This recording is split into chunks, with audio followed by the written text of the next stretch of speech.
Bismillah. Assalamualaikum warahmatullahi wabarakatuh.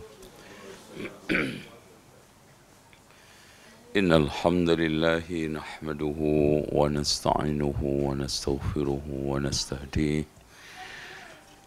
wa na'udzu billahi min shururi anfusina wa sayyiati a'malina. Man yahdihillahu fala mudilla lahu ومن يضلل فلا هادي له أشهد أن لا إله إلا الله وحده لا شريك له وأن محمدا عبده ورسوله اللهم صل وسلم وبارك على محمد وعلى آل محمد والحمد لله رب العالمين. Sebelum kita memulai pembahasan tajuk tentang masalah pentingnya ibadah dan istiqamah di atas sunnah, saya ingin sampaikan tujuan kita belajar, tujuan kita thalabul ilmi. Tujuan utama pertama agar kita tidak celaka dan agar kita tidak tersesat. Itulah maksud dari firman Allah yang ada di dalam surat Taha. Faman ittaba'a hudaya fala yadhillu wa la yashqa. Barang siapa yang mengikuti petunjukku maka tidak akan tersesat dan tidak akan celaka. Ilmu kalau tidak bisa melahirkan hidayah, ilmu kalau tidak menghasilkan hidayah, maka akan menjadi malapetaka, menjadi sumber keburukan pemiliknya. Oleh karena itu, kita di dalam mencari ilmu ini tidak ada tujuan paling terdepan, paling utama, melainkan tahqiqul hidayah, mewujudkan hidayah. Faman ittaba'a hudaya fala yadhillu wa la yashqa.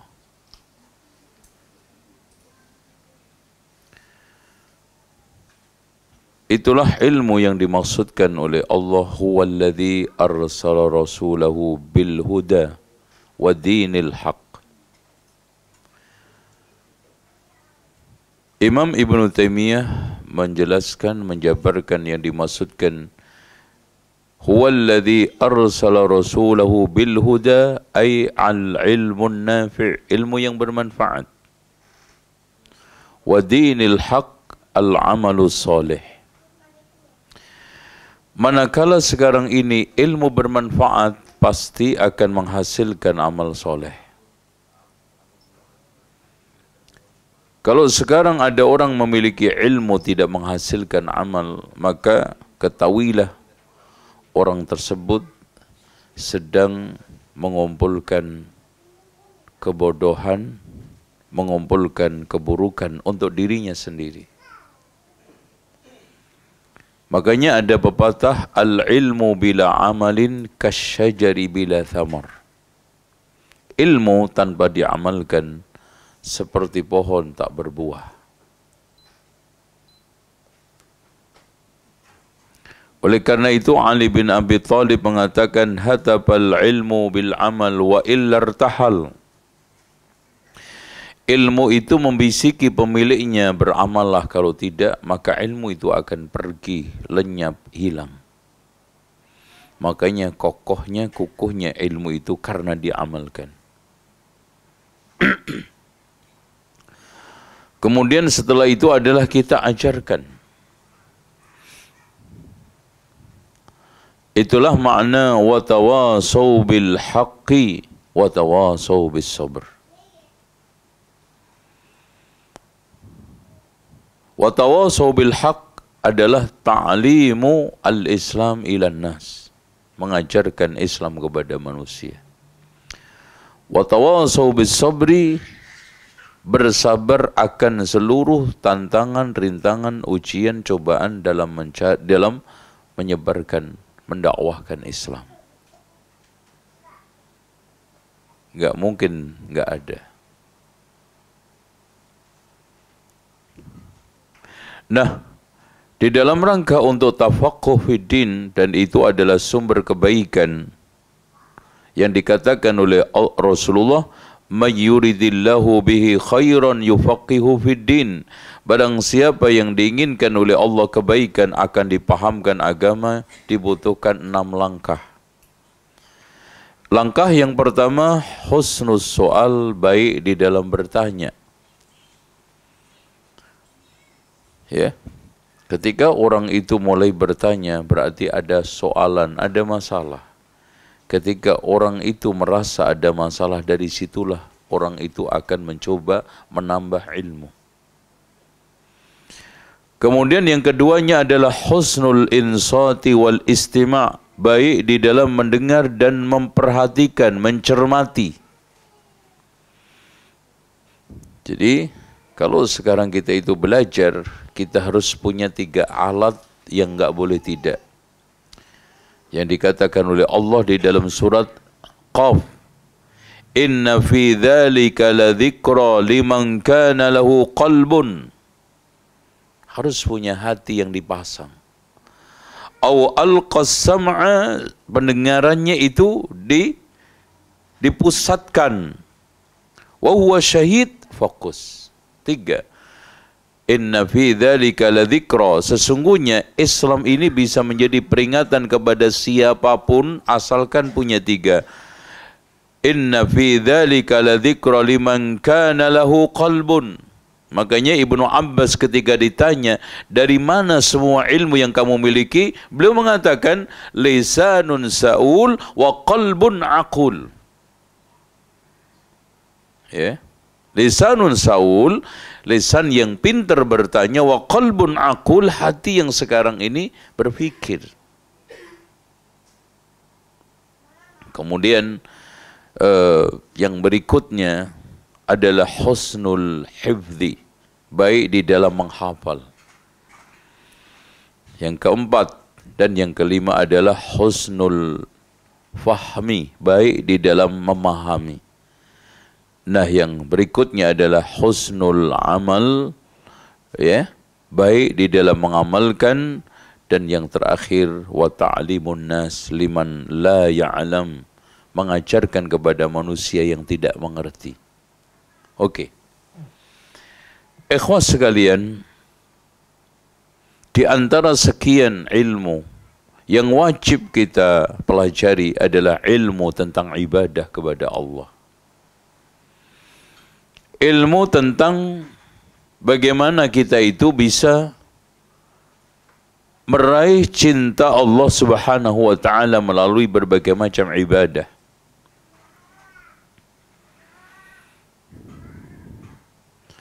Karena memang Allah Subhanahu wa ta'ala menciptakan manusia tidak lain dan tidak bukan melainkan untuk apa? Ibadah. Wa ma khalaqtul jinna wal insa illa liya'budun. Dan puncak dari seluruh ibadah itu adalah mentauhidkan Allah Subhanahu wa ta'ala. Makanya kata Ibnu Abbas, seluruh kalimat ibadah di dalam Al-Quran itu maknanya adalah tauhid. Makanya ketika Allah berfirman, wa ma khalaqtul jinna wal insa illa liya'budun, ay illa liwahidun. Tidaklah aku menciptakan jin dan manusia melainkan untuk mentauhidkan kepadaku. Ketika Allah berfirman, walaqad ba'asna fi kulli ummatir rasulan an na'budullaha, ay an wahidullaha, hendaknya engkau mentauhidkan Allah. Jadi seluruh makna kalimat ibadah di dalam Al-Quran itu memiliki makna apa? At-tauhid. Ini adalah tujuan utama manusia diciptakan, jin diciptakan. Tahqiqut tauhid bermakna tauhidul ubudiyah. Oleh karena itu hadirin sekalian, tidaklah sah seluruh bentuk ibadah apapun kecuali setelah merealisasikan tauhid. Ya, salat kita, puasa kita, ya, zakat kita tidak diterima Allah kecuali dengan tauhid.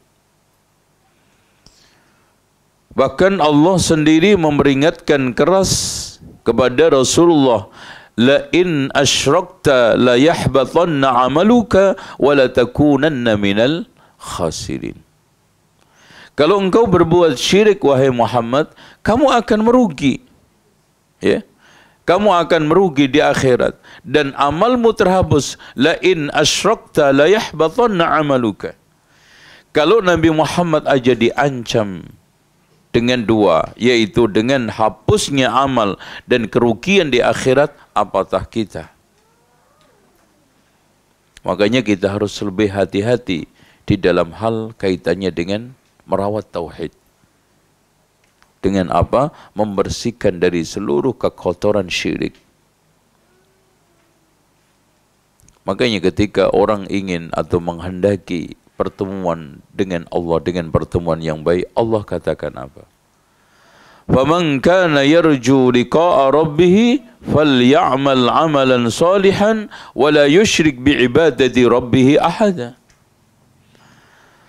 Barang siapa yang ingin ketemu Allah dengan pertemuan yang baik, janganlah hendaknya beramal soleh dan tidak menyekutukan Allah Subhanahu wa ta'ala.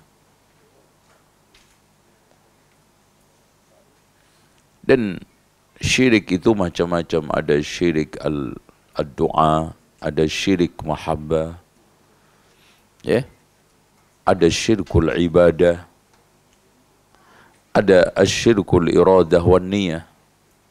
Banyak sekali yang harus kita hindarkan. Nah, hadirin sekalian yang dirahmati oleh Allah Subhanahu wa ta'ala, sekarang kita akan sampai pada definisi apa yang dimaksud dengan ibadah. Al-ibadah makna al-khudu' wal-inqiyad. Ibadah maknanya adalah tunduk dan patuh. Al-khudu' wal-inqiyad.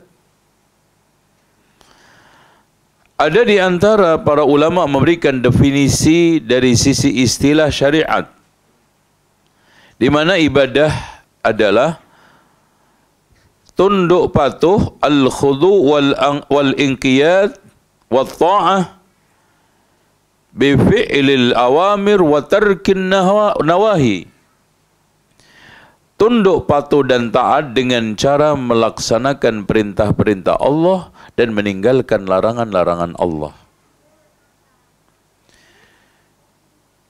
Tetapi di sana ada satu definisi yang jami'un mani'un, definisi yang cukup bagus, yaitu definisi dari Imam Ibn Taimiyah. Ibadah ialah ismun jami'un, segala sesuatu, ismun jami'un lima yuhibbuhu Allah wa yardah minal aqwali wal af'al al-zahirah wal batinah. Segala sesuatu yang dicintai dan diridhai Allah, baik berupa ucapan dan perbuatan, zahir dan batin. Jadi segala sesuatu yang dicintai oleh Allah dan diridhai oleh Allah, baik berupa ucapan dan perbuatan, zahir dan batin, itulah yang dimaksud apa? Al-ibadah. Nah, sekarang yang menjadi pertanyaan, bagaimana kita itu bisa mengetahui bahwa sesuatu itu dicintai oleh Allah, perbuatan itu dicintai oleh Allah, ucapan itu dicintai oleh Allah? Dari sinilah kita itu bisa membedakan antara sekarang klaim itu ibadah dan bukan ibadah. Banyak di tengah masyarakat kita temukan orang-orang yang mengklaim bahwa itu adalah ibadah, ternyata bukan ibadah. Banyak orang yang mengatakan ini adalah ibadah, tapi ternyata bukan ibadah. Apa yang membedakan? Yang membedakan adalah 5. Yang pertama, sesuatu itu kita bisa katakan ibadah karena dicintai oleh Allah, dan tanda dicintainya bahwa perkara itu satu, diperintah oleh Allah. Jadi kalau sekarang ada orang melaksanakan sesuatu ibadah, kemudian dia mengklaim bahwa ini adalah sesuatu yang dicintai oleh Allah, ternyata tidak ada perintahnya, maka kita harus tolak. Perintah itu bisa datang dari Allah, perintah itu bisa datang dari Rasulullah. Contoh sholat. Banyak sekali kita temukan di dalam Al-Quran. Wa aqimus sholah wa atuz zakah. Puasa, ya ayyuhalladzina amanu kutiba alaikum, bima'na aujaba, diwajibkan, perintah. Kita temukan perintah hijab di dalam Al-Quran banyak sekali, kita temukan perintah sedekah di dalam Al-Quran dan sunnah banyak sekali. Sehingga kita bisa mengatakan sedekah, zakat, infak dan yang lainnya adalah ibadah. Dan termasuk talabul ilmi ini, mencari ilmu. Ya, coba sekarang ini kita ambil contoh. Ya, banyak orang yang sekarang ini mengklaim sesuatu ibadah di tengah masyarakat. Ya, ambil saja di tengah masyarakat kita sering temui tradisi kematian, selamatan yang menghabiskan uang kadang jutaan. Ya, apalagi yang meninggal itu dikatakan orang kaya. Ada nggak perintahnya? Umpamanya ada orang nazar naik pohon, naik pokok. Saya nazar naik pohon 5 hari. Ada nggak perintahnya? Ya. Kalau sekarang saya nazar di masjid, ada nggak perintahnya? Ada. Berarti nazar i'tikaf di masjid ibadah. Kalau memang sekarang tidak ada perintahnya, kita cari. Yang kedua, perbuatan atau ucapan tersebut yang diklaim ibadah harus ada dalil yang memujinya. Artinya perbuatan dan ucapan tersebut dipuji oleh Allah pelakunya, disanjung oleh Allah pelakunya.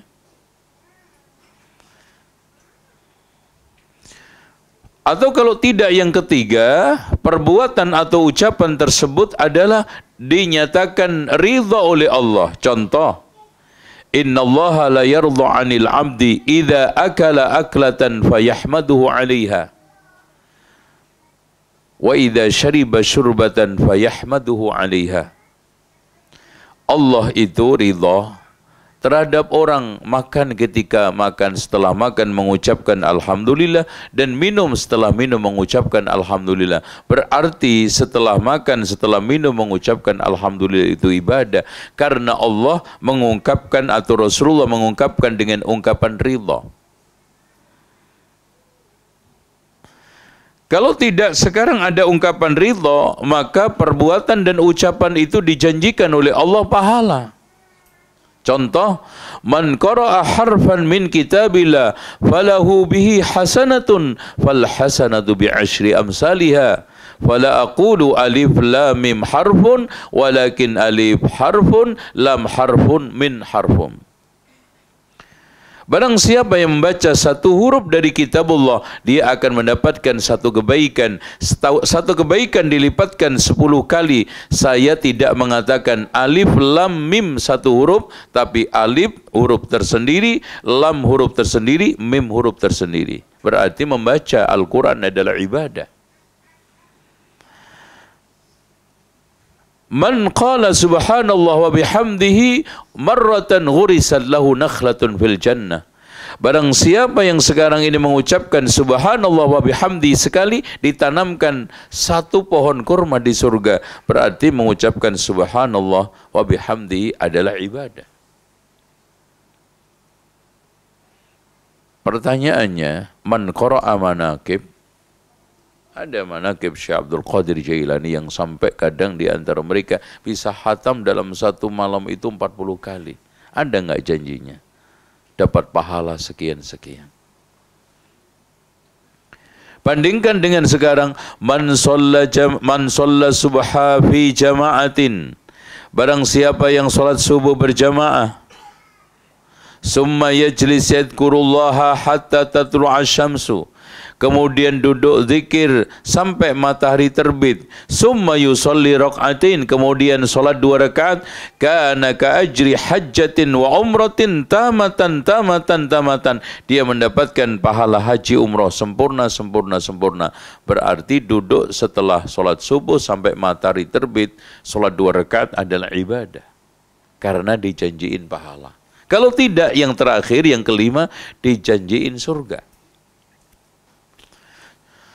Contoh di dalam hadis Rasulullah sallallahu alaihi wasallam, fa ayyu imra'atin sallat khamsaha, perempuan mana saja yang salat 5 waktunya, wa shamat syahra, puasa pada waktu bulannya, wa ata'at ba'laha, dan mentaati suaminya, wa hasanat farjaha, dan menjaga kemaluannya, qila laha udkhulil jannata minal abwabi thamaniyati syi'ti. Perempuan mana saja yang sholat 5 waktunya, puasa bulannya, maksudnya Ramadan, mentaati suaminya, menjaga kemaluannya, dikatakan kepadanya, masuklah surga dari pintu 8 mana saja. Berarti mentaati suami itu ibadah, karena dijanjiin surga. Sekarang closingnya, mana saja yang diklaim sekarang ini ibadah, tidak ada ciri salah satu di antara 5, maka kita tolak menjadi ibadah. Kita tanyakan, ada enggak perintahnya? Dipuji enggak oleh syariat? Diungkapkan enggak ridha oleh Allah dan Rasulnya? Dijanjiin enggak pahala? Dan dijanjikan enggak surga? Kalau tidak ada salah satunya, apalagi 5-5-nya, kita tolak menjadi ibadah. Itu saja. Dan kalau sudah bukan ibadah, kata Rasulullah, man amila amalan laisa alaihi amruna fahuwa raddun. Barang siapa yang mengamalkan satu amalan yang tidak ada perintahnya, tidak ada pujiannya, tidak ada ridhonya, tidak ada janji surganya, tidak ada pahalanya, ditolak. Untuk apa kita capek? Keluar keringat. Sementara ada satu prinsip yang wajib kita pegang. La yara al-mu'min fi hadhil haya samanan illa al-jannah. Kata Imam Ibnu Hazm, seorang mukmin tidak boleh memandang sesuatu yang berharga kecuali surga. Artinya seorang mukmin harus punya prinsip, saya tak mau keluar keringat kalau tidak ada pahalanya, tidak ada surganya. Titik. Untuk apa kita buang-buang tenaga, energi, waktu? Sementara Allah Subhanahu wa taala melarang itu semua. Rasul juga begitu dengan tegas, min husni islamil mar'i tarkuhu ma la ya'ni. Pertanda kebaikan Islam seseorang meninggalkan sesuatu yang tidak ada gunanya.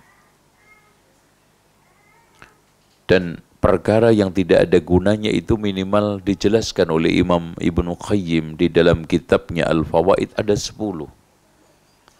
Sesuatu yang tidak ada gunanya, tidak ada manfaat. Di antaranya adalah ilmun bila amalin. Ilmu tidak diamalkan. Kemudian yang kedua, amalun bila ikhlasin. Amal yang tidak ada ikhlas.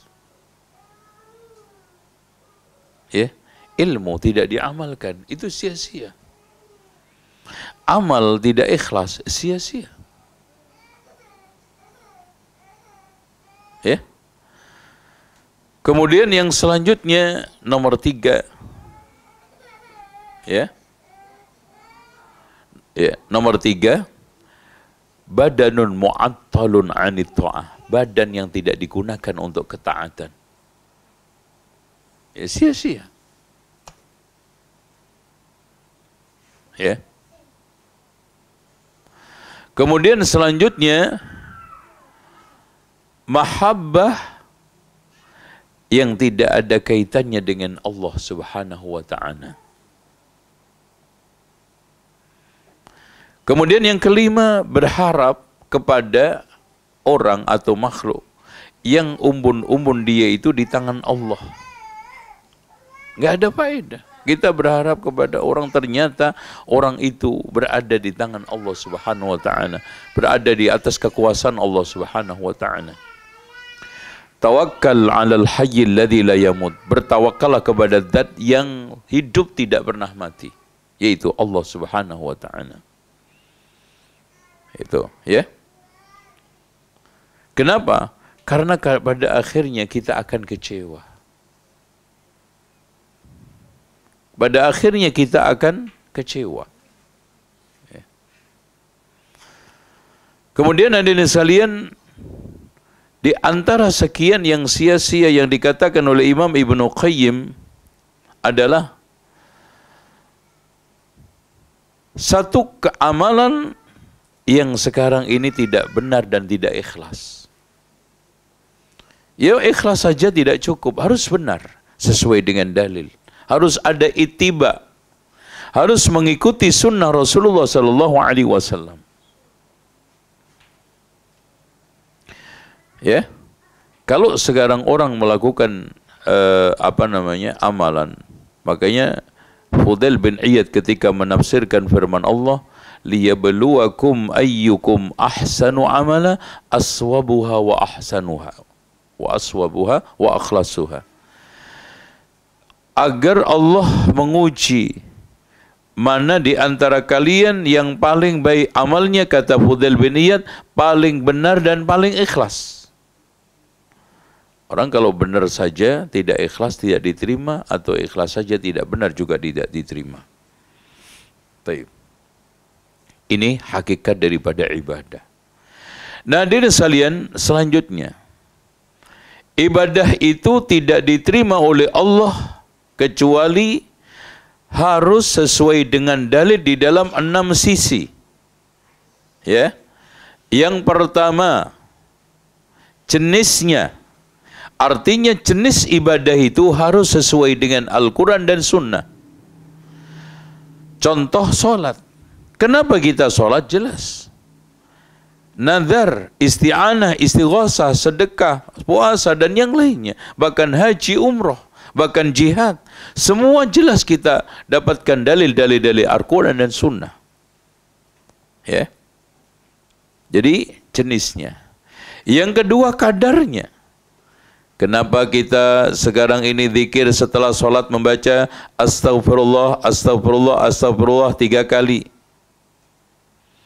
Kenapa kita sekarang ini membaca subhanallah 33 kali, alhamdulillah 33 kali, Allahu Akbar 33 kali? Karena dijelaskan oleh dalil. Nomor 2. Nomor 3, tata cara ibadah itu harus juga sesuai dengan dalil.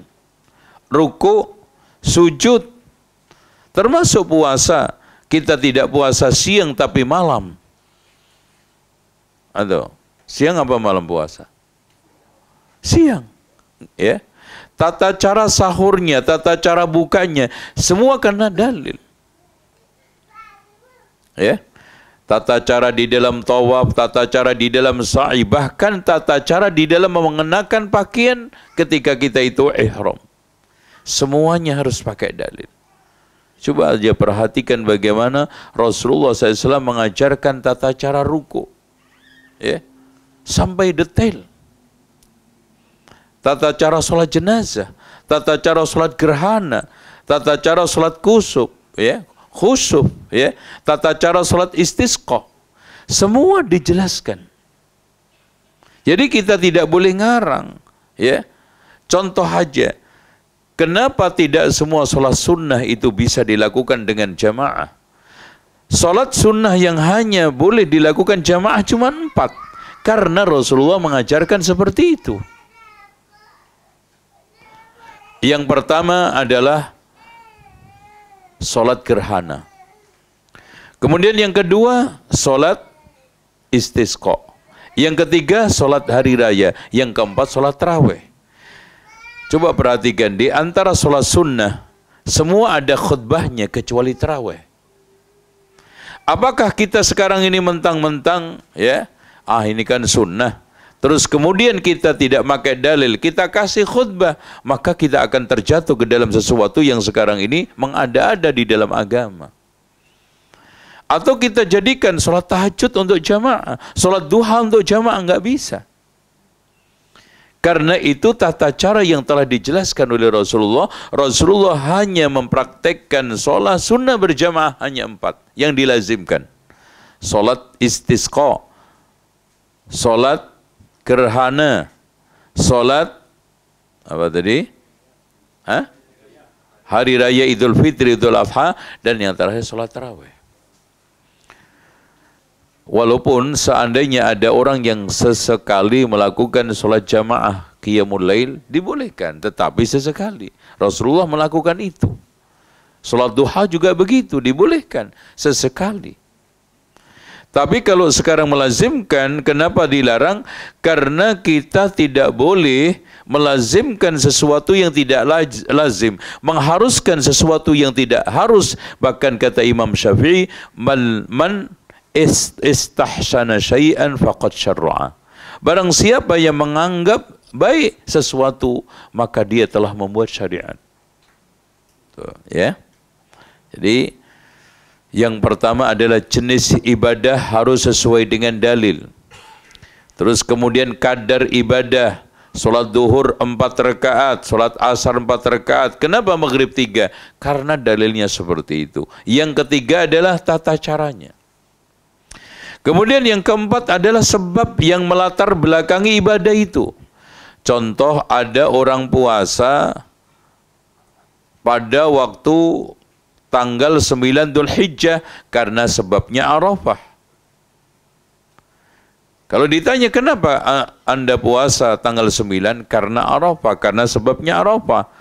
Mana dalilnya? Jelas. Tapi kalau ada orang ditanya, kenapa kamu sekarang puasa hari Selasa? Oh iya, karena ini hari lahir saya. Ada enggak perintahnya orang puasa karena sebab hari lahir? Enggak ada. Yang ada cuma Rasulullah SAW. Makanya Rasulullah ketika ditanya, kenapa engkau puasa hari Senin? Dzaka yaumun wulidtu fihi. Itu hari aku dilahirkan. Ya. Jadi yang pertama apa tadi? Jenisnya. Kemudian yang kedua, kadarnya. Ketiga, tata caranya. Keempat, sebabnya. Kelima, ibadah itu kalau kaitannya dengan tempat juga harus ada dalilnya. Kenapa tawaf di Ka'bah? Ya. Andaikan ada orang sekarang ini tawafnya sudah khusyuk sesuai dengan berbagai macam kriteria, ternyata dia tawafnya cuma di mall, ya, sah nggak? Nggak diterima. Atau masya Allah ada orang yang iktikaf dengan khusyuk, ternyata di mana? Di taman bunga, iktikaf sampai 2 hari dia di sana. Iktikaf itu masjid tempatnya. Termasuk juga yang keenam adalah waktunya. Kalau kaitannya dengan waktu sesuai dengan dalil. Contoh, meskipun orang melakukan wukuf, ya, masya Allah, dengan berbagai macam kekhusyuannya, kelengkapannya, ternyata tanggal 8. Tak sah. Karena waktu wukuf itu tanggal 9. Begitu juga Ramadan. Dia puasa pada waktu bulan Sya'ban. Atau puasa pada waktu malamnya. Kenapa tidak diterima? Karena tidak sesuai dengan dalil. Dengan demikian, siapapun yang beribadah harus terikat dengan 6 tersebut. Itulah yang dimaksud dengan ibadah mahdhah. Ya. Dan disinilah ikhwah sekalian, banyak orang yang keliru di dalam memahami hal-hal yang kaitannya dengan berkah dan ibadah. Contoh, ada orang yang tabarruk dengan Al-Quran dengan cara mencium-ciumnya. Begitu juga ada orang yang tabarruk dengan Ka'bah dengan cara mengelus-elusnya. kita tidak mengingkari bahwa Al-Quran ini adalah berkah. Ka'bah itu juga barokah, Masjidul Haram itu juga berkah, Masjid Nabawi juga berkah, tapi ada kaifiyahnya. Nah, kaifiyah. Tabaruknya Al-Quran caranya apa? Dengan kita baca, kita renungkan, kita amalkan, kita imani. Tabaruknya Ka'bah dengan apa? Tata caranya dengan tawaf. Dan kita yakini batu yang ada di Ka'bah yang namanya Hajar Aswad adalah batu paling berkah di dunia ini. Caranya apa? Kita cium, kita usap. Itu Masya Allah. Begitu juga sekarang ini Masjidil Haram adalah tempat paling barokah. Cara tabaruknya apa? Kita gunakan untuk sholat, kita gunakan untuk i'tikaf, zikir. Nah, dari sinilah kita itu bisa mengetahui beberapa kesalahan kaum muslimin yang tabarruk. Hatta kita yakin, Pak, kuburan para ulama, kuburan Nabi itu barokah. Tapi cara tabarruknya bagaimana? Ziarah, mengucapkan salam.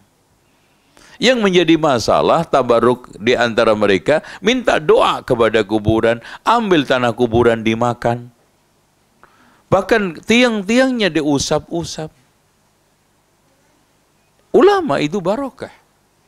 Tapi cara kita tabarruk dengan ulama, apakah kita sekarang ini manfaatkan sorbannya supaya dagangan kita laris, sandalnya kita rebut, ludahnya kita buat berebut, bukan kita ambil ilmunya. Itu tabarruk yang benar. Tata cara itu penting. Contoh sekarang Mina, Arafah, barokah. Hanya pada tanggal apa? 8, 10, 11, 12, 13. Hari-hari sekarang ini antum ke sana ngapain? Tidak. Tanah biasa. Tak ada apa-apanya. Arafah itu juga barokah karena tanggal 9-nya. Caranya juga kita wukuf. Bukan kita sekarang ini naik-naik ke Jabal Rahmah. Bukan kita sekarang ini kirim surat kepada Allah Subhanahu wa Ta'ala, diletakkan surat itu di bawah batu-batu Jabal Rahmah. Tak begitu. Dan seterusnya. Hatta Muzdalifah itu barokah. Cara tabaruknya apa? Kita mabit di sana. Itu pun malam tanggal 10. Coba sekarang antum mabit di sana dapat apa? Pahala? Tidak. Barokah? Tidak. Hatta batu, Pak. Batu yang ada di Muzdalifah sekarang, antum lemparin ke jumroh, nggak bernilai apa-apa. Tapi kalau antum ambil malam tanggal 10, kemudian antum lempar tanggal 10, 11, 12, 13, barokah, mendapatkan pahala. Itulah pentingnya kita mengenali asas dasar ibadah yang 6 tadi. Ketika kita berbicara jenis ibadah harus sesuai dengan dalil. Umpamanya, saya sekarang ini bernadar, berendam di sungai 3 hari.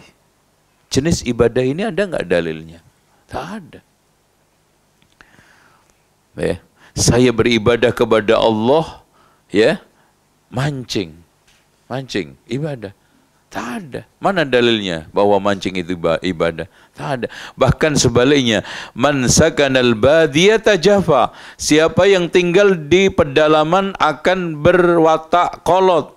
Wa man istoda jafa. Siapa yang tukang mancing dia. Wa man istoda ghafal. Siapa yang sering mancing akan lalai. Wa man atal sultan uftutin. Siapa yang sering datang ke penguasa akan terfitnah. Hadis sahih. Makanya orang yang sering mancing itu lalai. Itu. Ya. Kalau mancing digunakan untuk cari maisha tak mengapa. Cuman kalau hobi lalai. Ya. Apalagi waktu habis untuk mancing, subhanallah. Ya. Itu berjam-jam. Ya. Dan yang lebih aneh lagi di Indonesia, tak tahu di sini, sudah dapat ikan dilepas lagi. Ada. Dilepas lagi. Jadi untuk apa ente mancing? Kan dapat harusnya digoreng, enggak, dilepas lagi. Kasihan itu mulut ikannya, ya Allah. Itu tindakan orang yang sangat tidak terpuji. Wallahu a'lam bishawab, ya. Nah, di sini Ada jenis-jenis ibadah sekarang, ya. Jenis ibadah yang pertama adalah ibadah lisaniyah. Ada baca Al-Quran, ada zikir pagi petang, ya, ada ceramah. Ini semua adalah ibadah lisaniyah. Yang kedua ada ibadah yang sifatnya badaniyah, sujud, ruku, ya, kita tawaf, sa'i, semuanya menggunakan badan. Yang ketiga adalah ibadah maliyah, ibadah harta, ada zakat, ya, ada infak. Nah, ada ibadah yang bercampur, ibadah harta dan maliyah. Bahkan ada harta, ada badan, ya. Bahkan ada pikiran, ada hati, yaitu ibadah haji itu, Masya Allah. Ya. Ini kaitannya dengan macam-macam ibadah. Wallahu a'lam bishawab. Dan mungkin kita buka soalan, kita discuss, akan lebih hidup, akan lebih mengungkap hal-hal yang memang belum tersampaikan. Tafadhal, silakan kita discuss. Silakan.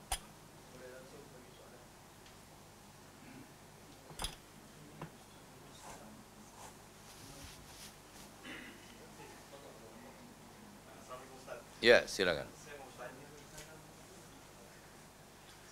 kalau di tempat saya kerja kan, dia sesudah sholat zuhur atau sholat jumat, kadang-kadang mengajak jamaah itu untuk sholat hajat berjamaah. Sebetulnya ada dalilnya nggak? Taib.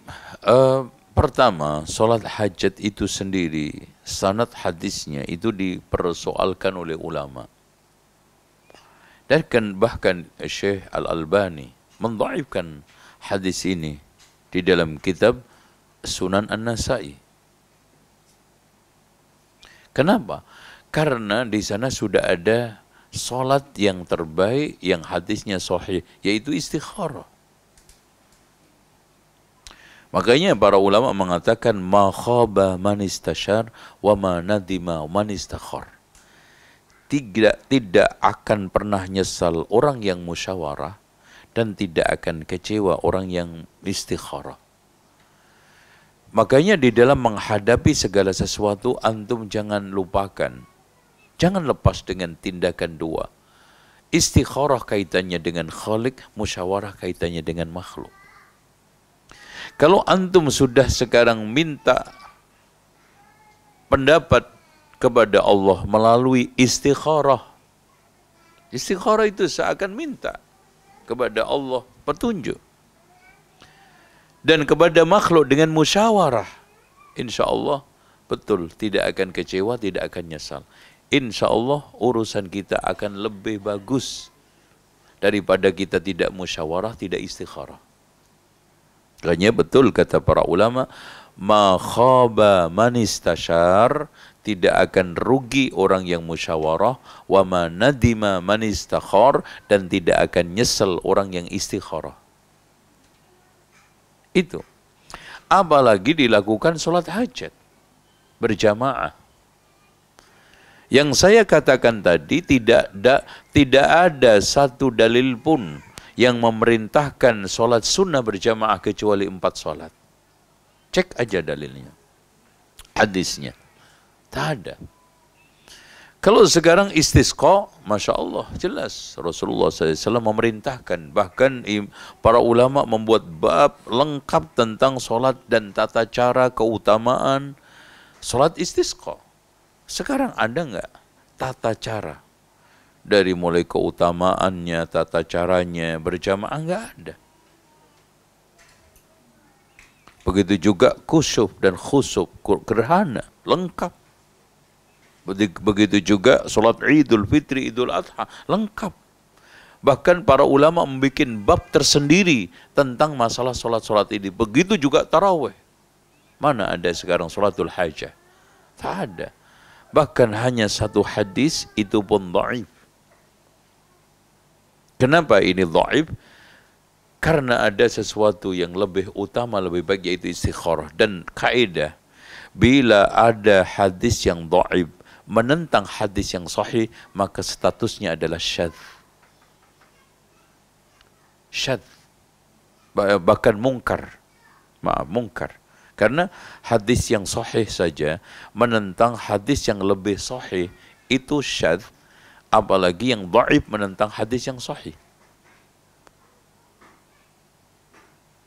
Ya, contoh hadis tentang qanata Rasulullah sallallahu alaihi wasallam hatta faraqad dunya.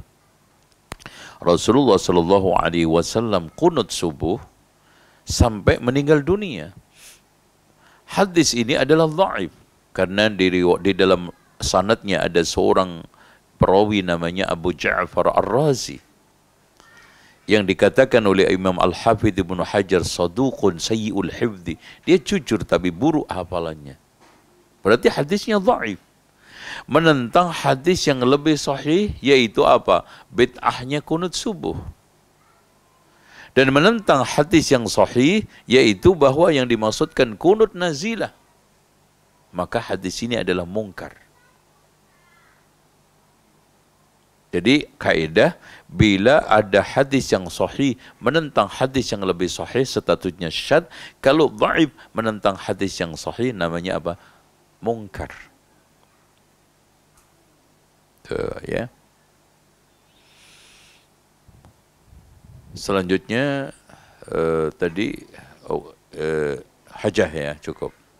Ada lagi silakan. Ya.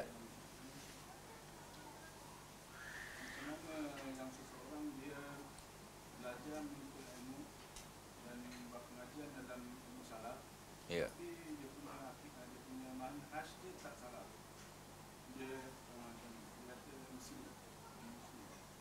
Gimana? Iya. Dia bukan muslim, dia non muslim. Taib. Taib. Perlu diketahui bahwa salaf merupakan cara beragama yang kita ambil dari pendahulu kita. Dikatakan salaf karena orang terdahulu soleh karena baik. Makanya disebut dengan salafus soleh karena orang-orang yang mendahului kita dalam kebaikan. Nah, salaf itu dipandang dari dua sisi. Salaf dari sisi qudwah, yaitu sosok keteladanan orangnya. Ada Abu Bakar, Umar, Utsman, Ali, dan seterusnya. Dan ini sudah tidak ada. Artinya sudah wafat. Tapi ada salaf dari sisi ajaran, akidah, manhaj. Dan ini tidak akan pernah hilang dan habis. Makanya ketika kita bicara masalah salaf, itu maksudnya apa? Apakah yang kita maksudkan sosok, orang-orang yang mendahului kita, memang sudah tidak ada. Tapi kalau yang dimaksudkan ajaran, maka ila yaumil qiyamah. Inilah yang dikatakan oleh Rasulullah sallallahu alaihi wasallam ketika menceritakan hadis perpecahan, alaikum bisunnati. Berarti di sini ada thariqah, cara beragama. Di sini ada ajaran. Alaikum bisunnati wa sunnatil khulafair rasyidin, dan cara beragamanya khulafaur rasyidin. Ketika Rasulullah menjelaskan tentang sataftariqu ummati ala 73 firqatan kulluha finnar illa wahid. Rasulullah menjawab ketika ditanya al-jamaah. Siapa yang satu itu? Al-jamaah. Abdullah ibnu Mas'ud menjelaskan yang dimaksudkan al-jamaah adalah ma wafaqal haq walau kunta wahdak, apa saja yang sesuai dengan kebenaran walaupun kamu sendiri. Berarti ada sosok, ada ajaran, ada orang, ada keteladanan, ada uswah. Makanya kalau ada orang bilang salaf itu tidak ada, apa yang dimaksudkan antum? Apakah orangnya? Apakah sosoknya? Apakah generasinya? Kalau antum maksudkan orangnya, generasinya, sosoknya, betul tidak ada. Tapi kalau ajarannya, Makanya di sini kata Abdullah ibnu Mas'ud, "Man kana minkum muta'assiyan," barang siapa di antara kalian ingin menjadikan seorang sebagai tauladan, falyata'assa bi ashabir rasul, hendaknya menjadikan sahabat Nabi sebagai tauladan. Kenapa alasannya? Fa innahum abarrul ummati quluba, karena mereka itu orang yang paling baik hatinya, berarti iman takwanya. Wa a'maquha ilma, paling dalam ilmunya, maksudnya paling sempurna, paling mumpuni, karena dia belajar langsung kepada Rasulullah. Wa aqalluha takallufa, paling sedikit kesalahannya, karena kalau salah langsung ditegur oleh Allah dan Rasulnya. Dengan demikian, ketika kita bicara masalah as-salafus salih, maka ada dua. Ada generasi, sosok manusianya, ada ajarannya. Adapun sosoknya sudah wafat, sudah tidak ada. Abu Bakar sudah wafat. Umar sudah wafat. Tapi ajarannya insya Allah. Yang kita ikuti adalah ajarannya. Makanya yang disebut dengan thariqah, yang disebut dengan manhaj, yang disebut dengan tata cara beragama. Karena masing-masing orang ini punya tata cara beragama sendiri-sendiri. Kita mengikuti Rasulullah dan sahabatnya. Makanya ma'ana alaihil yawma wa ashabi, ketika ditanya tentang siapa firqah najiyah yang satu itu, Rasulullah menjawab, siapa saja yang berpegang teguh terhadap ajaran saya dan ajaran sahabat saya. Berpegang teguh terhadap manhaj saya dan manhaj sahabat saya. Berpegang teguh terhadap syariat saya dan syariat sahabat saya. Tuh, ya. Karena gini Pak, mungkin ada yang bertanya, kenapa kita tidak cukup Rasulullah saja? Harus ada alaikum bisunnati wa sunnatil khulafair rasyidin. Kenapa? Biasanya orang itu ngeyel. Ngeyelnya itu begini, kalau Rasulullah hebat itu wajar. Kalau Rasulullah itu sempurna, kan Nabi, kita kan bukan Nabi. Di sini Allah menghadirkan sosok-sosok yang bukan Rasul, bukan Nabi, bisa sempurna, bisa bagus. Itu pertama. Kedua, siapapun orang itu hebat diketahui dari muridnya. Seorang pendidik akan diacungi jempol, akan mendapatkan pujian ketika dia itu bisa menghasilkan murid-murid yang bagus, siswa-siswa yang bagus. Kalau di sini budak-budak yang bagus. Kalau belum bisa. Nah di sini Allah ingin membuktikan, ternyata Rasulullah itu da'i yang berhasil, guru yang berhasil, pendidik yang berhasil. Lihat hasil murid-muridnya. Dan itu suatu hal yang wajar. Kalau antum tanya kepada orang Yahudi, siapa manusia terbaik di kalangan kalian setelah Nabi Musa? Mereka akan menjawab pasti murid-muridnya Nabi Musa. Siapa manusia terbaik di kalangan kalian wahai orang Kristen setelah Nabi Isa? Mereka akan menjawab murid-muridnya Nabi Isa. Siapa manusia terbaik di kalangan umatnya Nabi Muhammad? Siapa? Setelah Nabi Muhammad, sahabat.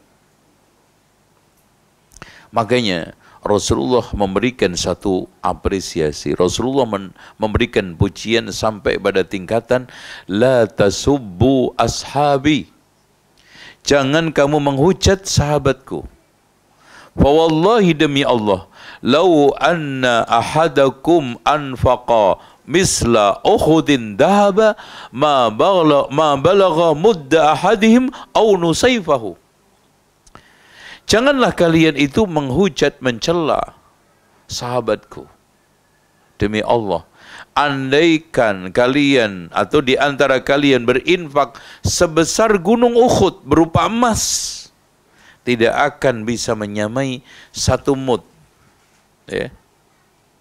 Satu mud itu kalau satu sok kan ini 4 kali ini ya. Berarti 1 kali ini mud. Au nusaifahu, bahkan Rasulullah mengatakan separuhnya. Kenapa? Tadi mereka berinfak meskipun 1 mud dari keimanan dan juga dari ketakwaan yang sempurna. Yang kata Abdullah ibnu Mas'ud tadi, mereka itu adalah orang yang paling baik hatinya, paling dalam ilmunya, paling sedikit penyimpangannya. Hanya Rasulullah juga mengatakan, ashabi kan nujum. Sahabatku itu seperti bintang. Mana saja yang antum ikuti, antum akan mendapatkan petunjuk. Wallahu a'lam bishawab. Ada lagi? Allah. Ya. Ada 3 pertanyaan. Ya. Yang pertama, apakah boleh kita menuntut ilmu atau datang ke suatu majelis di mana kita tidak yakin manhaj daripada guru yang menyampaikan? Taib, ikhwah sekalian, saya tanya kepada antum, kalau antum mau beli baju, pilih-pilih tidak? Masya Allah, alhamdulillah. Kalau antum mau makan di kedai, pilih-pilih tidak? Pilih. Alhamdulillah. Antum beli sandal, pilih-pilih tidak? Yang paling baik. Masa antum mau cari ustadz tak pilih-pilih? Antum mau cari akhirat loh ikhwan. Sekarang saya tanya, antum cari jodoh pilih-pilih tidak? Jodoh duniawi. Setelah mati dikawin orang. Itu saja kita pilih-pilih sampai 5 tahun tak cocok. Ini ditolak, ini ditolak, ini ditolak. Padahal urusan jodoh duniawi ya ada kaitannya dengan akhirat kalau solihah. Yang dikatakan oleh Rasulullah, ad-dunya mata wa khairu mata'iha al-mar'atu salihah. Tapi secara umum duniawi, mati diambil orang. Itu aja antum pilih-pilih. Apalagi urusan agama. Makanya Muhammad ibnu Sirin mengatakan, inna hadzal ilma dinun fanzur amman ta'khuduna dinak. Sesungguhnya ilmu ini agama. Perhatikan dari mana kamu mengambilnya. Perhatikan. Kenapa ikhwan? Karena kita ini baru menuntut ilmu. Belum pandai memilah, memilih. Tak tahu mana yang benar, mana yang batil. Mana yang hak, mana yang batil. Mana yang sekarang ini sunnah, mana yang bid'ah. Mana yang sekarang baik, mana yang buruk. Ada kadang-kadang sebagian orang mengatakan, udahlah, cari ilmu dari mana saja. Tak usah pilih-pilih. Semua baik kok, Masya Allah. Pertanyaannya gini Pak. Antum ketika pulang dari kajian ini, ambil sepatu, ambil sandal sembarangan, tak usah pilih-pilih, gimana? Ini sandal saya kan, ini bukan. Supaya tidak salah. Lu coba bayangkan, supaya tidak salah. Kita lihat, ini sandal siapa? Supaya nggak salah. Loh, antum ini urusan surga neraka loh Pak. Urusan prinsip hidup. Yang antum kalau pernah berdoa atau membiasakan belum tahu maknanya, belum pahami. Doa yang diajarkan oleh Rasulullah paling indah apa? Allahumma aslih lana dinana alladhi huwa ismatu amrina. Ya Allah, perbaikilah agamaku karena itu tulang punggungku. Pokok daripada kehidupan dunia akhirat. Makanya Rasulullah mengatakan dalam hadis yang lainnya, Rasul amri al-Islam, pangkal dari segala urusan adalah Islam. Antum sembarangan. Sementara antum pulang nanti, yakin lihat-lihat. Takut salah ambil. Itu sandal orang. Ke pasar juga mau beli baju pilih-pilih. Takut tak cocok. Makan juga pilih-pilih tadi. Kita di rest area tadi di apa kalau di sini namanya? Hah? Iya. Kita pilih-pilih. Ya tadi ada 4 kedai. Tak cocok semua. Kan gitu. Supaya apa? Perut nyaman. Subhanallah. Antum masalah makan pilih-pilih supaya perut nyaman. Perut. Nanti ujungnya perut kemana? Tandas. Sementara agama ini ujungnya surga. Antum sekarang sembarangan. Pakai prinsip apa ini?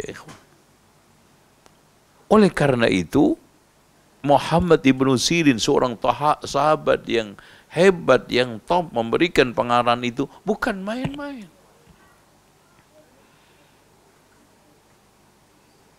Ya, inna hadzal ilma dinun fandur amman ta'khuduna dinak. Sekarang begini. Antum saya tanya.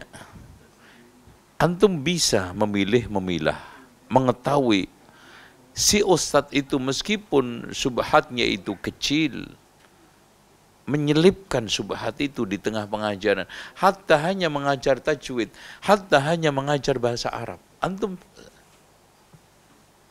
ya, kadang-kadang diselipkan. Contoh mengajar bahasa Arab. Dhahaba Muhammadun ila baiti Khalid li ajli yasinan. Kan? Contoh ini. Dhahaba pergi Muhammad ila baiti Khalid, ke rumah Khalid untuk tahlilan yasinan. Ini contoh. Contoh, ini bahasa Arab ya. Jangan dibahas dulu tentang masalah boleh tidak boleh. Ini contoh bahasa Arab. Kita sekarang lagi belajar bahasa Arab. Khalas. Diselipkan. Sementara ikhwah sekalian, Umar bin Khattab di zaman yang masih bersih dulu. Bersih. Yang tidak ada kekhawatiran. Siapa yang berani mengajarkan kesesatan di zaman Umar bin Khattab pasti dicambuk. Itu Umar bin Khattab masih melarang orang yang tidak ahli di dalam menyampaikan ilmu. Hanya tidak ahli. Padahal tidak ada kekhawatiran.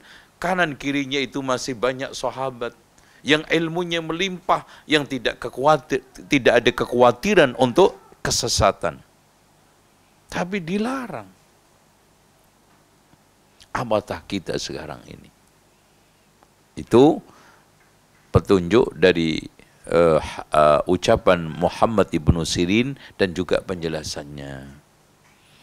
Makanya dari sepanjang zaman, sepanjang masa, para ulama baik itu ahli fikih, ahli hadis, ahli tafsir sangat teliti di dalam mencari guru. Bahkan lebih teliti, lebih tegas, lebih hati-hati ketimbang pilih baju, pilih sandal, pilih sepatu, pilih makanan. Wallahu a'lam bishawab. Ada lagi?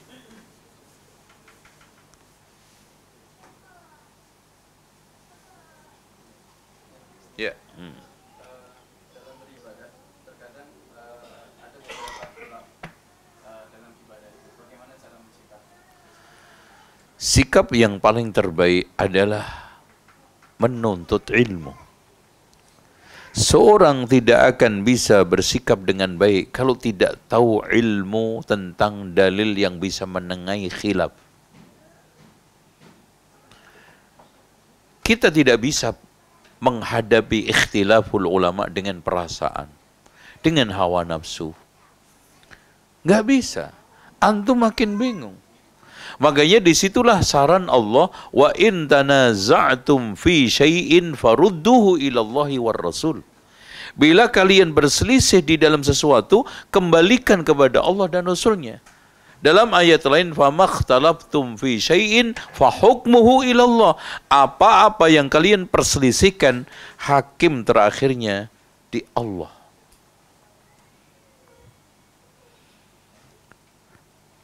Oleh karena itu, kalau kita membahas masalah khilafiyah, khilafiyah ulama itu kan ada dua.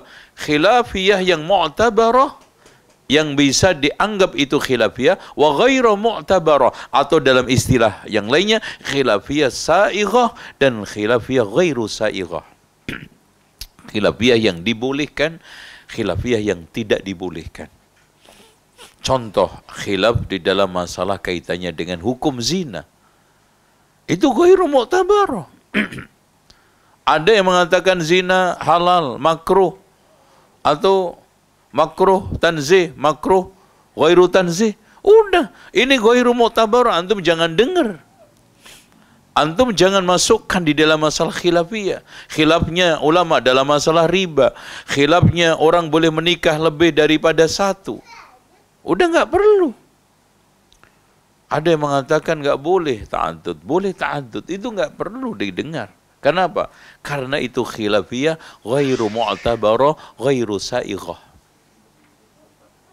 Nah, untuk mengarahkan antum supaya mengetahui ini khilaf mu'tabar, ghairu mu'tabar, atau sa'igh, ghairu sa'igh, apa? Ilmu.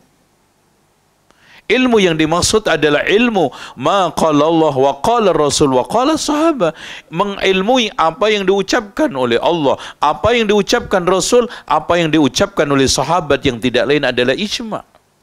Dari situ antum bisa mengenali, menyikapi khilafiyah. Dan yang terakhir ini yang penting, ucapan ulama termasuk sahabat itu bukan dalil. Banyak di antara, atau tidak sedikit di antara ustaz, tokoh agama, penceramah yang sering membantah pendapat dengan pendapat ulama. Dia mengatakan, kita katakan umpamanya hukum musik itu haram. Oh enggak, menurut Ibnu Hazm musik itu halal. Coba bayangkan, pendapat ulama dibantah, dianulir dengan pendapat ulama aja tak boleh, apalagi dalil dianulir dengan pendapat ulama. Makanya di sini ada kaidah la yunqadul ijtihadu bil ijtihad walakin bin nas. Ijtihad itu tidak bisa dibatalkan dengan ijtihad, tapi bisa dibatalkan dengan nas. Makanya beradu, ulama mengatakan ini, oh enggak bisa, karena ada ulama mengatakan ini, enggak ada habisnya. Sekarang saya tanya, apa yang sekarang ini tidak ada pendapatnya dari ulama? Saya tanya, zina ada enggak yang menghalalkan? Ada. Khamr ada enggak yang menghalalkan? Ada. Musik ada enggak? Ada semua. Makanya betul kata Imam Al-Auza'i, man tatabba'a zallatal ulama tazandaqa. Siapa yang mencari-cari plesetannya ulama, kesalahannya ulama, dia akan menjadi zindik, yaitu apa? Tersesat yang sangat parah. Karena hampir semua masalah itu ada selalu pendapatnya, yang akhirnya menghakimi, menghukumi apa? Allah. Makanya Allah mengatakan famakhtalaftum fi syai'in fahukmuhu ilallah. Nih, ini prinsip kita harus pegang. Contoh aja, ilmu, kalau antum sudah masuk ke sana, supaya nggak bingung, antum pelajari dengan baik Bidayatul Mujtahid, karya Ibnu Rushd. Satu buku perbandingan madhab yang sampai hari ini belum ada yang menandingi, kitab paling baik. Terlepas dari Ibnu Rushd itu siapa. Makanya hampir dipakai di seluruh kampus, di Timur Tengah, di negeri-negeri Islam. Kenapa? Karena beliau secara sistematik dan objektif menyampaikan pendapat ulama bersama argumennya, kemudian dia berusaha untuk menunjukkan para pembaca, ini loh yang kuat, yang disebut dengan tarjih. Paham? Itu untuk menyikapi khilafiyah. Wallahu a'lam. Ada lagi? Silakan. Ya.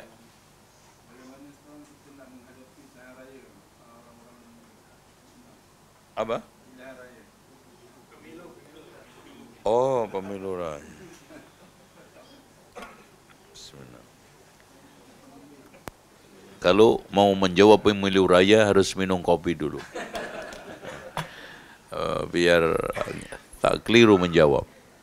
Ya ikhwan, secara umum sistem demokrasi itu tidak ada di dalam Islam. Makanya kalau ada orang mengatakan politik itu kan ada di dalam Islam, gitu? Ada nggak? Ada. Imam Asy-Syafi'i mengatakan la siyasata illa ma wafaqa syar'a. Tidak ada politik kecuali bersesuaian, beriringan dengan syariah. Kenapa beriringan? Karena rata-rata siasat itu, siasah politik itu tidak ada yang tekstual. Hampir semua liku-liku perilaku penguasa itu ijtihad. Makanya tidak ada politik yang tekstual. Makanya Imam Syafi'i mengatakan itu, la siyasata illa ma wafaqa syar'a. Oke, saya nggak ingin mempanjang. Kita tidak berbeda, kita sepakat di Islam ada politik. Pertanyaannya, kalau antum sanggup menjawab, ana lanjutkan. Kalau tidak, saya hentikan pertanyaan ini penjawabannya. Ada nggak politik sekarang Islam? Ada nggak di dalam politik sekarang ini unsur Islam? Coba dijawab. Iya. Kalau ada orang mengatakan di dalam Islam ada politik, politik sekarang ada nggak Islamnya? Hah? Di dalam Islam ada politik, sekarang politik ada nggak Islamnya? Semua isinya sekuler. Hah? Ada Islam? Itu. Nama itu, Masya Allah. Nama, soal nama semua, subhanallah ya. Sekarang itu orang berusaha untuk menutupi berbagai macam keburukan itu dengan nama. Contoh aja pelacur dikasih nama bagus PSK, pekerja seks komersial. Riba diberi nama bunga. Itu nama-nama indah. Ya, nama-nama Islami. Tak ubahnya seperti manusianya. Ada nama fulan, Rasulullah, Muhammad, Ahmad, Khalid dan yang lainnya. Tapi subhanallah, perilakunya ada namanya Muhammad tapi maling, merampok, korupsi. Gitu. Nah, soal masalah nama itu bisa saja. Soal masalah simbol bisa saja. Bahkan di Indonesia itu ada partai yang simbolnya Ka'bah. Oh, gak main-main ini. Tak main-main. Ka'bah. Masya Allah. Di sini masih mending ada pohon beringin, ada pohon ini. Ini Ka'bah. Masya Allah. Ini jantung Islam. Itu. Apalagi sekarang digaungkan di mana-mana. Tak tahu saya di Malaysia. Sangat banyak dari kelompok sekuler dan liberal anti politik identitas. Maksudnya politik yang bawa-bawa agama. Itu diberikan nama politik identitas. Karena mereka tidak mau agama itu di bawah kerana hidupan, kerana politik. Itu hakikat daripada sekuler. Tapi sekuler yang berbahaya itu bukan sekuler yang itu, Pak. Sekuler yang sekarang ini berbahaya, yang sekarang menjadi kendaraan liberalisasi, bukan soal pemisahan antara peran agama dan politik. Yang berbahaya adalah desakralisasi agama. Jadi gerakan mereka sekarang ini menjadikan agama itu tak sakral lagi. Agama itu tidak memiliki nilai lagi, kehormatan. Ibarat ada orang yang ngencingi Ka'bah itu juga nggak perlu kita, waduh, ngeri, nggak usah. Seandainya ada orang yang ngencingi Zam-Zam itu biasa bagi mereka. Itu maknanya desakralisasi. Sudah tidak ada sakralnya lagi itu Ka'bah, tidak ada sakralnya lagi itu masjid, tidak ada sakralnya lagi itu agama, nilai-nilai agama. Itu yang berbahaya.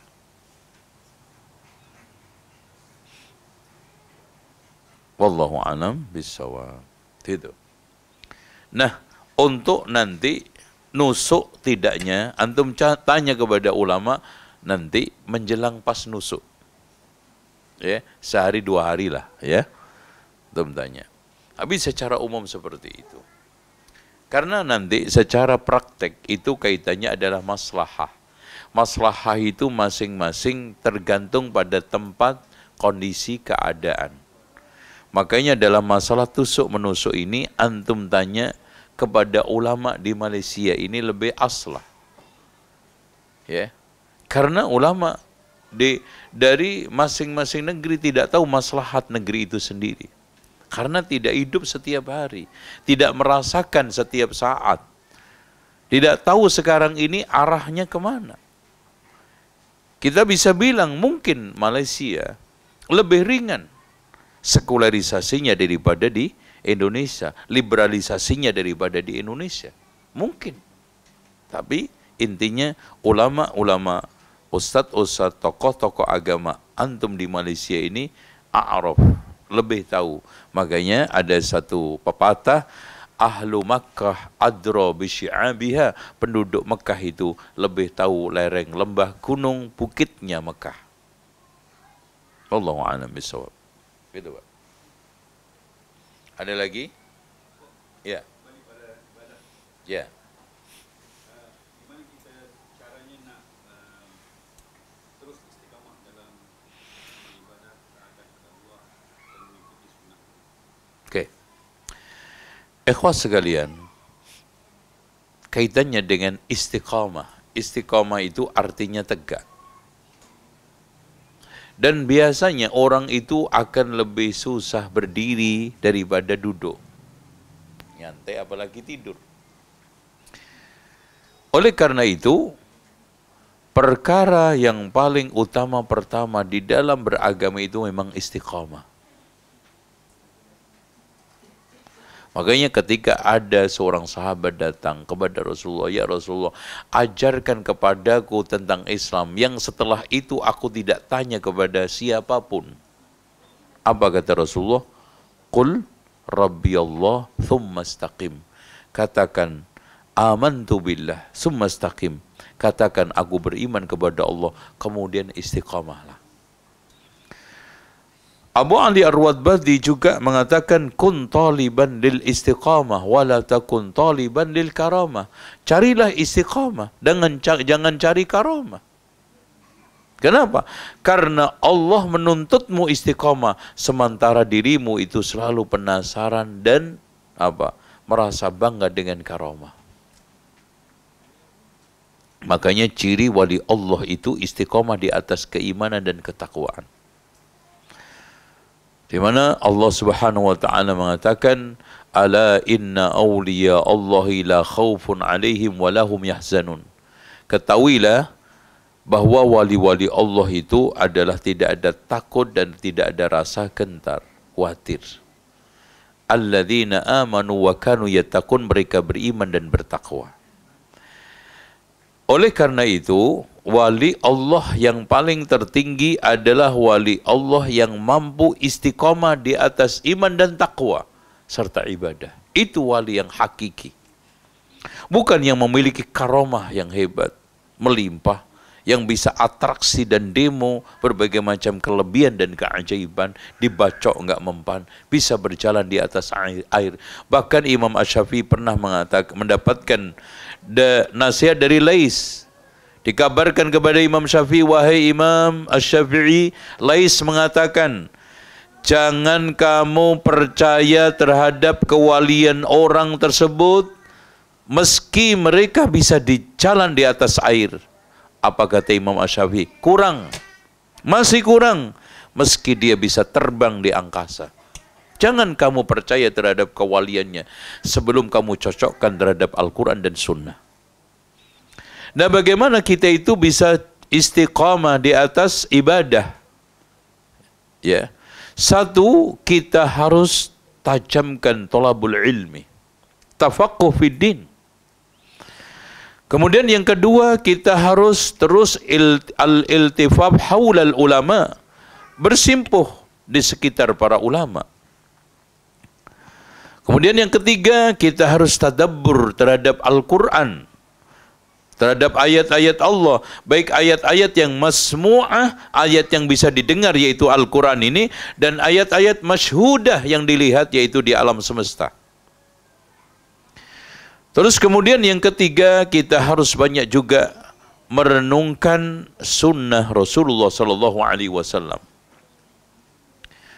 Kemudian yang kelima, kita harus juga mentadaburi, mempelajari sirah para ulama dari kalangan salaf, sahabat, tabi'in dan tabi'ut tabi'in.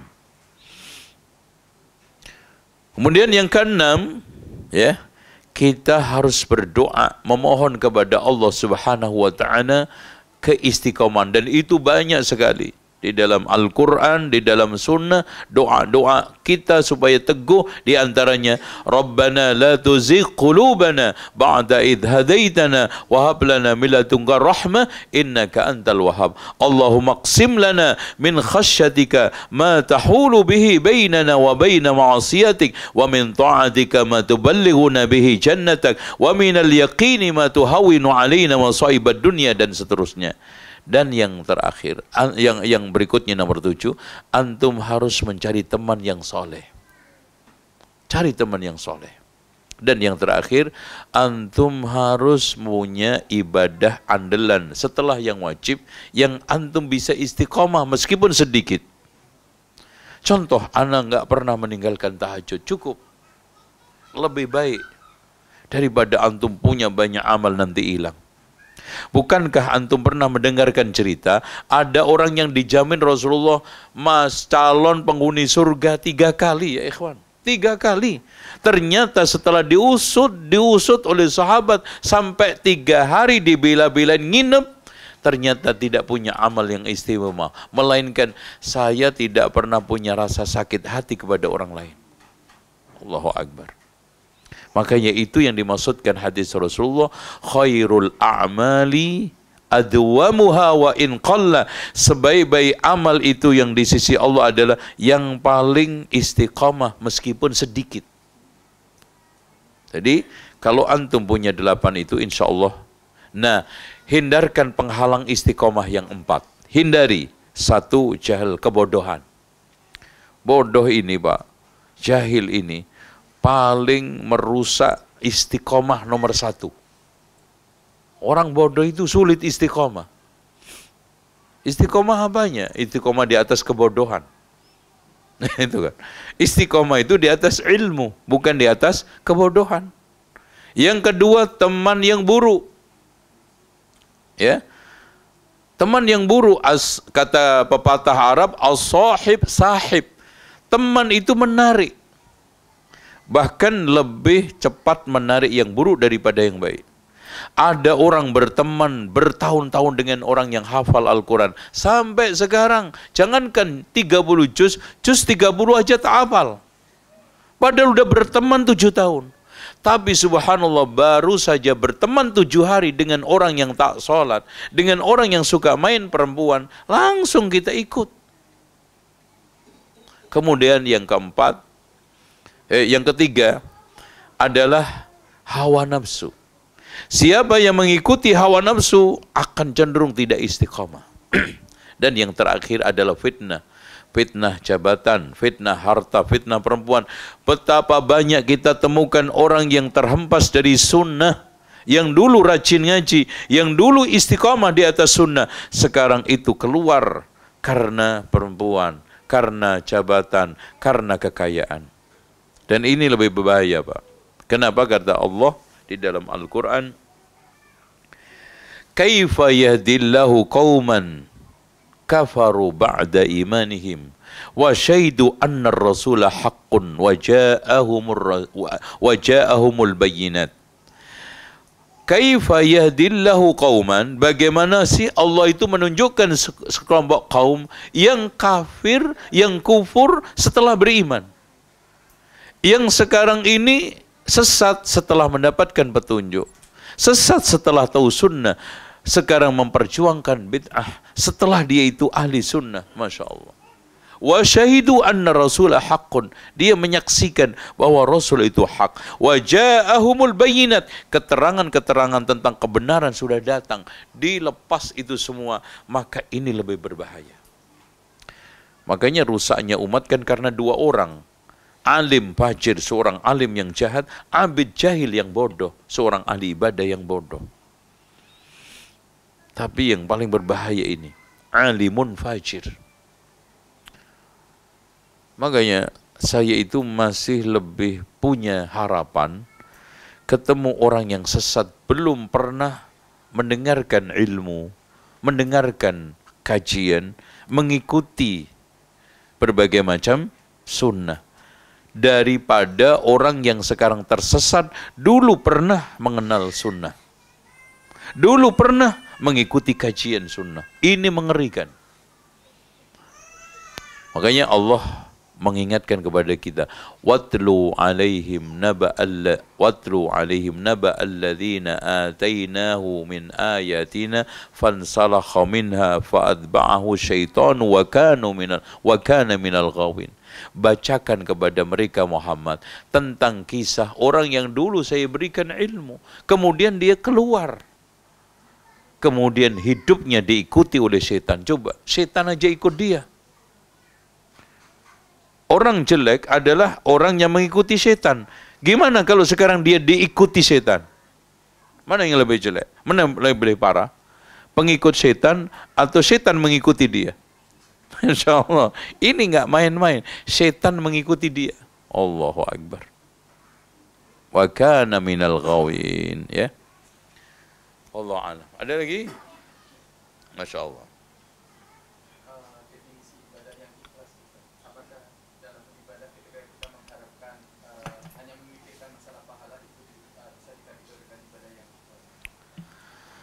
Ibadah yang ikhlas, kata para ulama, ikhlas itu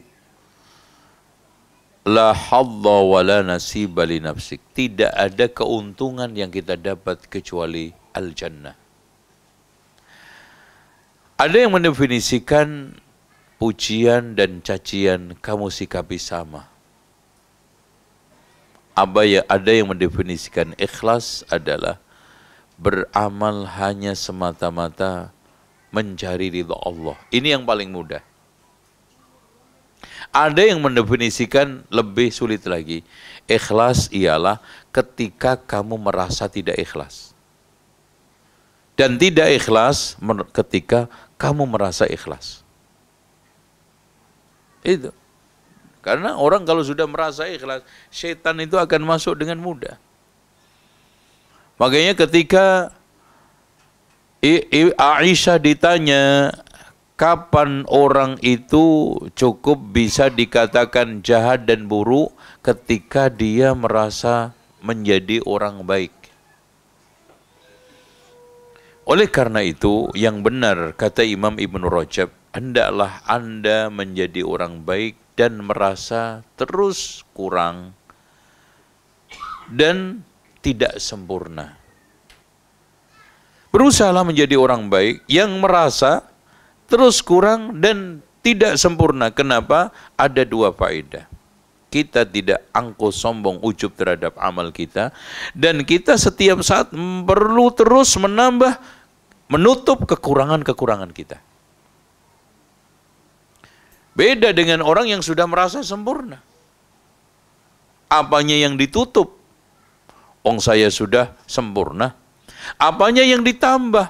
Saya sudah sempurna. Makanya, dan juga jangan, udah deh kalau memang nggak jelas gitu juga terserah aja. Berusahalah menjadi orang baik yang merasa kurang sempurna. Berusahalah menjadi orang baik yang merasa kurang sempurna. Saya ulangi lagi. Berusahalah menjadi orang baik yang merasa kurang sempurna. Jangan merasa sempurna. Faedahnya tadi, kita tidak akan kena penyakit ujub karena merasa punya kelebihan. Dan yang kedua, kita terus berusaha untuk menutup kekurangan. Karena ujub, bangga diri, didefinisikan oleh Ibnu Mubarak yang cukup simpel, padat, dan mengena. Ujub itu ialah merasa kamu punya kelebihan yang tidak dimiliki orang. Itu ujub. Jadi siapapun yang sekarang ini merasa punya kelebihan yang tidak dimiliki orang lain, itu sudah ujub. Entah itu dalam tampilannya, entah dalam hartanya, entah dalam ilmunya, kecerdasannya, di dalam kedudukannya, nasabnya, semua bisa ujub. Makanya ketika, Masya Allah, ada seorang ulama mendapati anaknya petentang-petenteng, sombong. Langsung dia didiamkan. Diam kamu. Kamu tahu enggak? Ibumu dulu saya beli beberapa dirham. Kan gitu. Dan bapakmu ini subhanallah, mudah-mudahan enggak ada yang orang seperti bapak kamu. Subhanallah.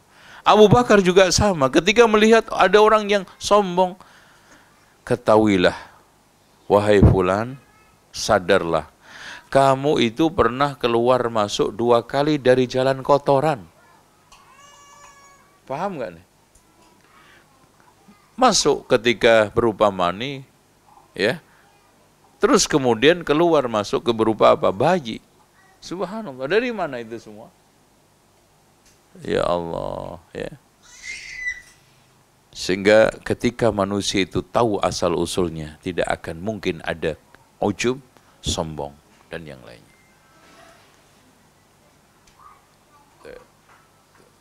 Tadi yang tanya mana tadi? Oh ya, cukup. Ada lagi? Ya.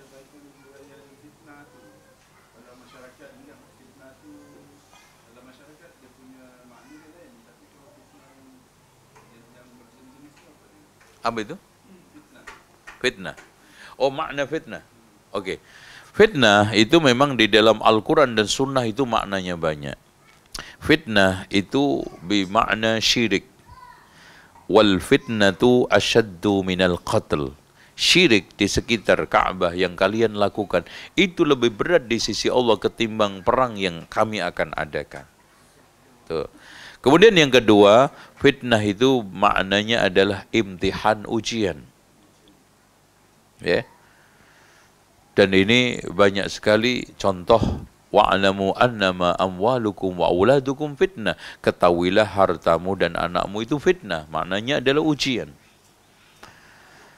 Dan fitnah itu maknanya bencana, di antaranya firman Allah, wattaqu fitnatan la tusibanna alladhina zalamu minkum khassa. Takutlah terhadap satu fitnah yang tidak akan menimpa orang yang zalim saja. Fitnah itu maknanya adalah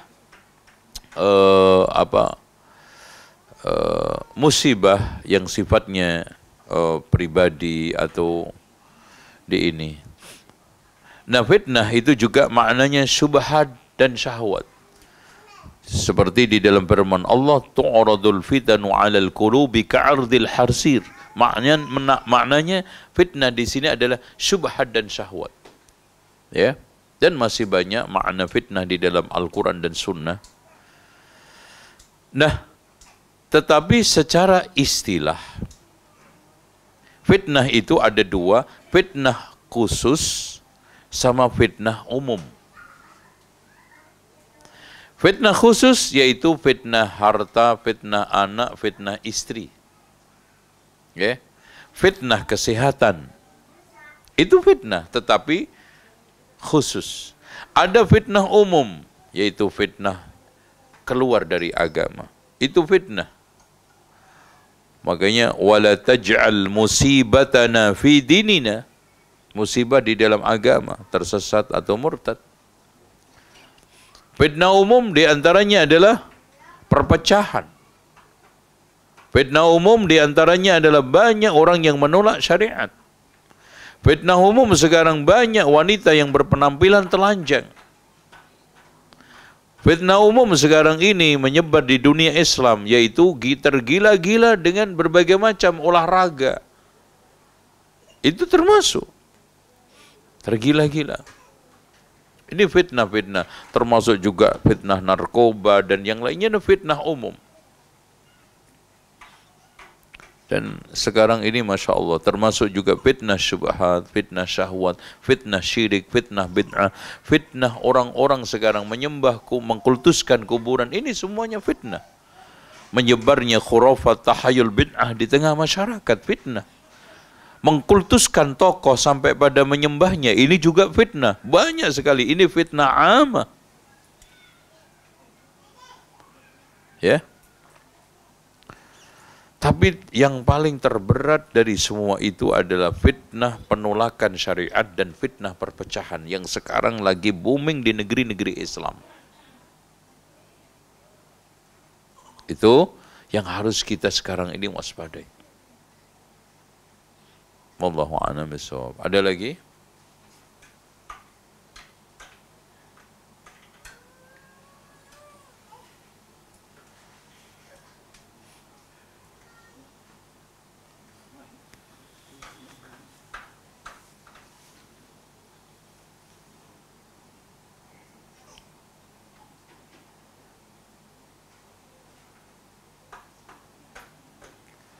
Baik, sudah cukup lengkap, Masya Allah ya. Kita close ya.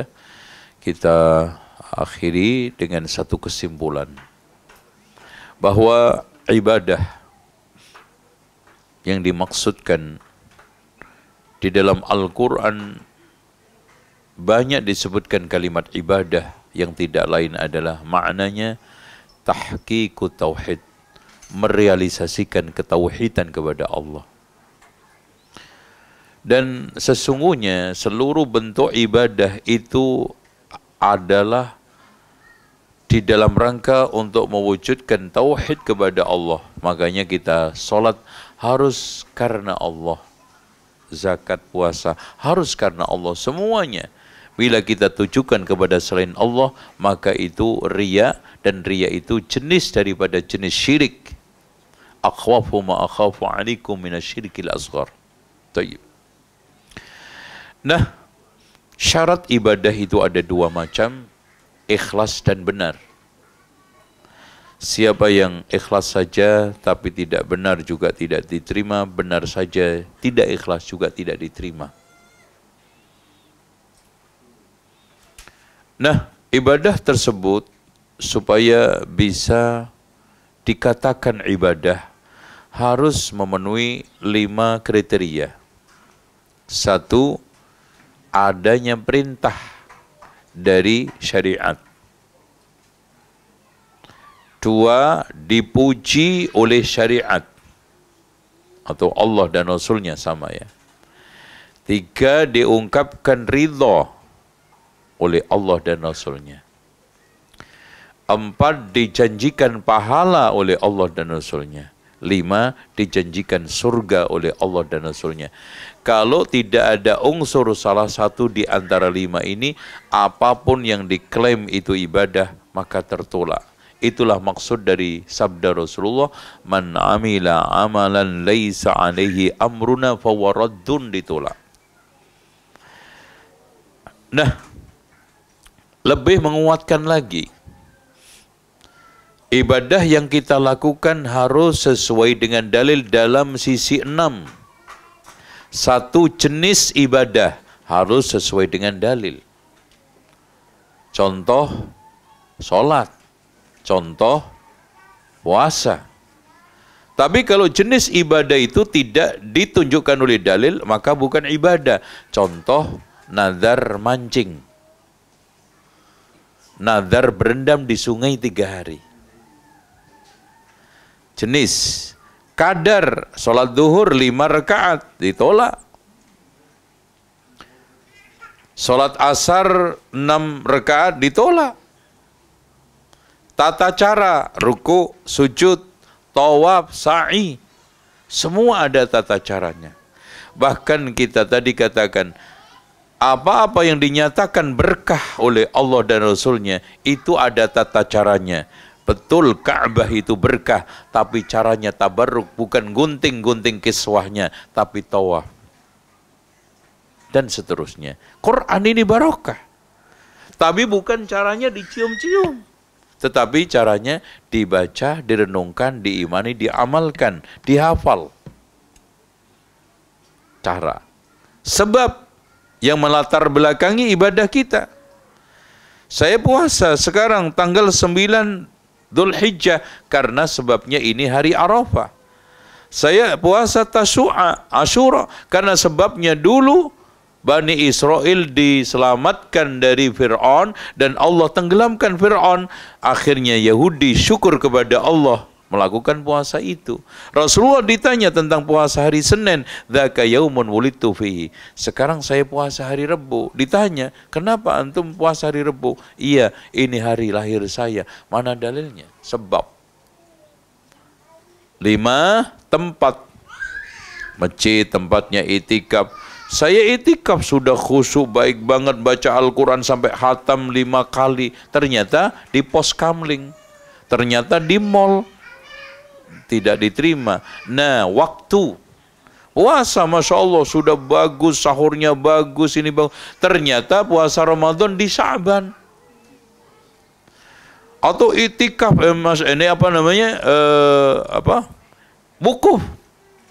Masya Allah sudah bagus, zikir, baca la ilaha illallah wahdahu la syarikalah mungkin sampai 3000 kali. Ternyata wukufnya di Genting. Tidak sah, karena itu bukan tempat wukuf. Wukuf itu di Arafah. Ya, tawaf di mana tempatnya? Di Ka'bah. Sa'i di mana? Antara Safa Marwa. Tuh. Waktu sholat, meskipun kurang hanya 5 menit. Sholat yang kita lakukan kayak apapun, zuhur kurang 5 menit, tidak sah karena waktunya tidak sesuai dengan dalil. 6 itu tadi. Nah, untuk supaya kita istiqomah tadi 8 antum jalankan, 7 apa 8 sambil antum hindarin 4 tadi. Insya Allah kita akan istiqomah ibadah di atas as-sunnah biidznillah. Wallahu a'lam bishawab. Demikian, subhanakallahumma wa bihamdika asyhadu an la ilaha illa anta astaghfiruka wa atubu ilaik. Wassalamualaikum warahmatullahi wabarakatuh.